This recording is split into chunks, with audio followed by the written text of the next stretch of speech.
Yes, sir. I was wondering if eviction notices are now null and void due to the virus. I tried to get the people out of the house during the hurricane, and then the hurricane came, and that didn't work. So I went through the process again through the clerk of the court and got all my paperwork ready to take to the sheriff's office for eviction.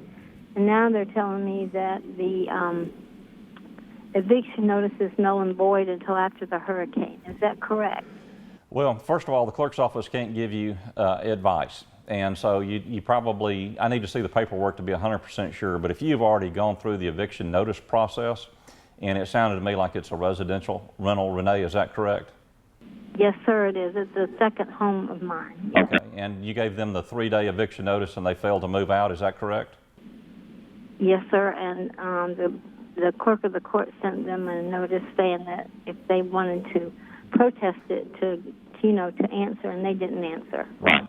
So now, have you filed in, or pre this order, did you file in the 5-day writ of possession?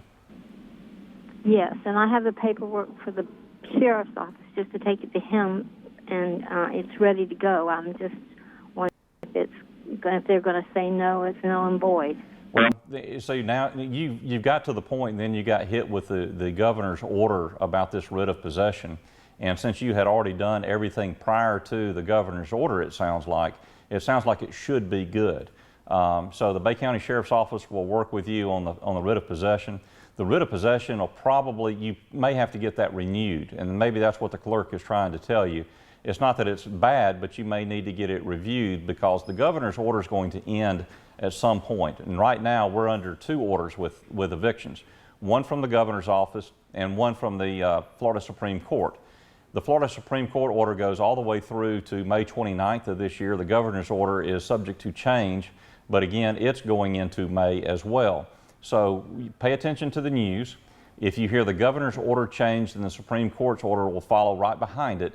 And then take what you have to the sheriff's office and see if they will go ahead and go through with the writ of possession. If they won't, you'll have to go back to the courthouse, get your 5-day writ of possession from the courthouse, and restart that 5-day process. That may be what the clerk of court's telling you, but we've got your number, and if there's anything different with that, I'll be sure to give you a call this week, Renee.